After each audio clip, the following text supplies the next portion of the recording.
do you guys feel about proletarian feminism? What does it mean to you? Proletarian feminism is a trend of feminism that was developed by a Maoist comrade in India named Anuradha Gandhi. And basically it's about how do we take the contradiction of patriarchy and connect it to capitalism and the smashing of class society. So I think it starts with like building with like working class women, right? Around working class issues, around the issues of like the most oppressed sectors of society, rather than like playing into the whole like narrative of like the success story. Like, oh, one day, I'm just gonna work my ass off and then I'll make it. But what is making it in a capitalist society, right? What are you making? Like, you're facilitating exploitation. So I think it's about, recognizing like what tradition like we come from, like a revolutionary tradition, and like how to continue from there and like make up, like for our heirs, like whether it's male chauvinism, present within Marxist politics and revolutionary politics, etc. And I think proletarian feminism, like, puts that question in the forefront. Like, how do we liberate women from patriarchal society and abolishing like class society? Most of us in RISC are students, and we do go to the City University of New York, which was known for allowing working class students an opportunity to have a decent education. Part of the issues that a lot of students have are, some of them take care of families, some of them have 1, 2, sometimes 3 jobs to do. So some of the issues that we're facing on campus is, having childcare on campus for these working moms and fathers. Right now, what RISC is doing is trying to organize the students at City University to bring back the daycare center, to bring back that childcare center for those working class students. When we talk about, basically what we demand is that, we want also to have like control of the curriculum, right?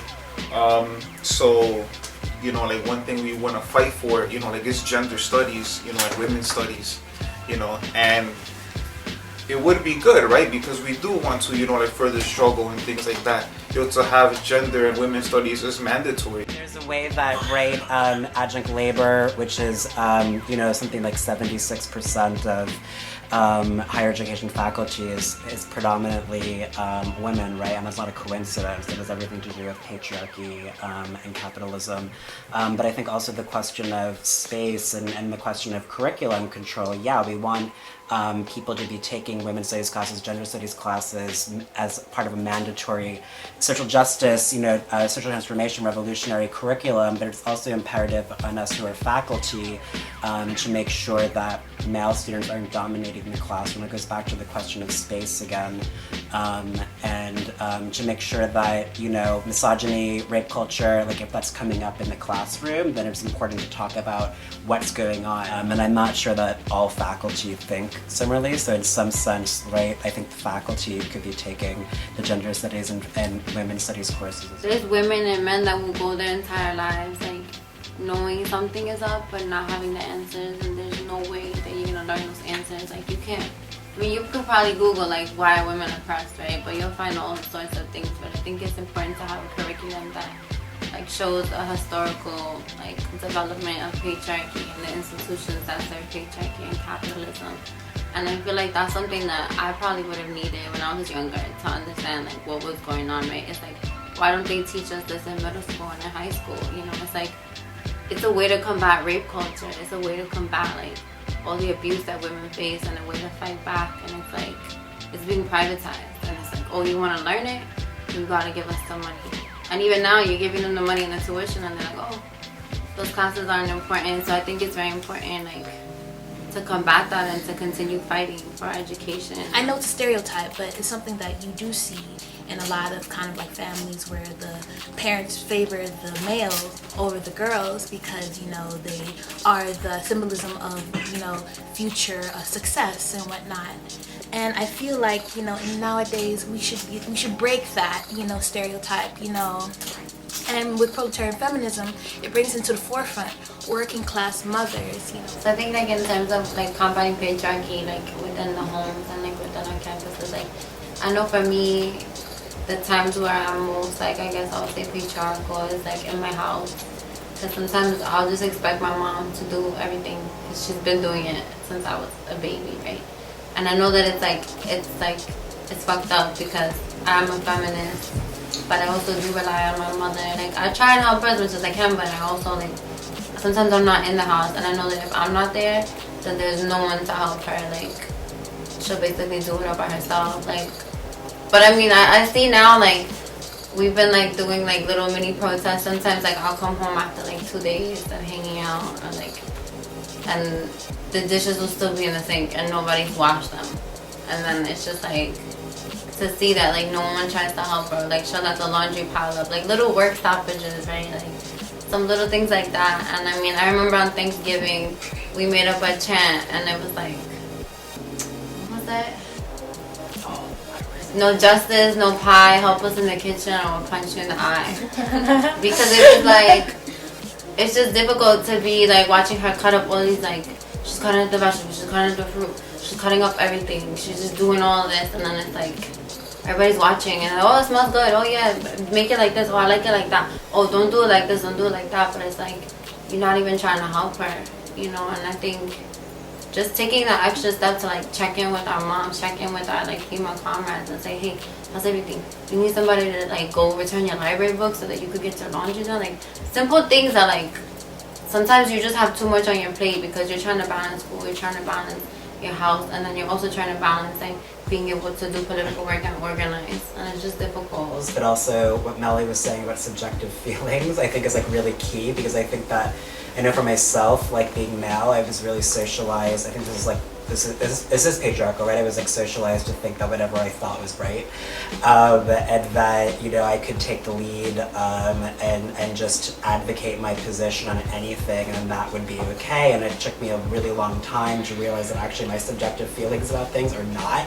correct, right? That actually it's really masculinist or patriarchal to think that my feelings are correct, right? And furthermore, what I've had to do is to learn to listen, actually, which sounds like a cliche, but if somebody's calling me out for something, like, I want to listen to what they're saying to me, right? Because it means that I'm doing something that deserves to be called out. And I find that, you know, when I'm talking, I mean, this is something that I've tried to do with, like, other men, for instance, or male organizers, right? Is where sometimes I feel like, it's like, are you actually even listening to what I'm saying, or are you listening to what she's saying, or, you know, or he's saying? Because why does it feel like we're in this confrontation, right? When it's like we're just trying to, like, hear what each other's trying to say. And I feel like there's a kind of ego that gets involved, and certainly my ego can get involved, but I think it's more pronounced sometimes for men, simply because of patriarchy. And so I've really had to sort of get around that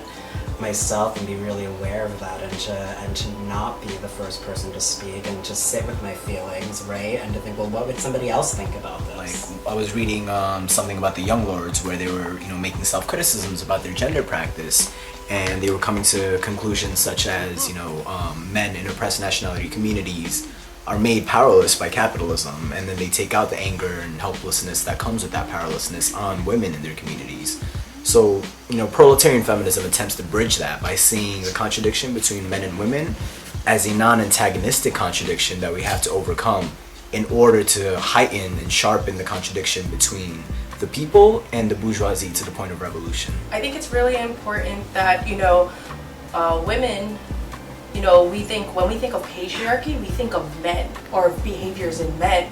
And I think it's also important to acknowledge that women can also condone patriarchal tendencies. So the first thing women would think is, oh, I can't do this because I'm a woman. I'm going to be told that I can't do this, so I'm not going to do it. So as a proletarian feminist, or, you know, a woman in the proletarian, you know, it's going to be double, where it's like, oh, I can't do this because I'm a woman, and I can't do this because I'm privileged. I'm not privileged at all. I don't have the resources, I don't have the money to do what I want to do.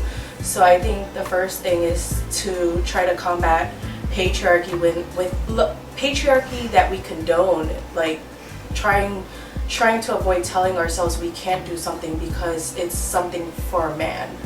So I think for me, it's just having a conversation with my partner about splitting the housework equally, so that I am not always the one doing it while also doing other responsibilities. And I think for everybody, like, you know, not everybody lives with their parents or whatnot. So, but having a conversation with somebody that you live with about, all right, listen, I'm usually the person who does the housework, I'm usually the person who cooks this and that, there. Can you take on the task a little bit and tell them about why it's important, tell them about why it is patriarchal for you, for just a female to continue doing this gender division of labor, right?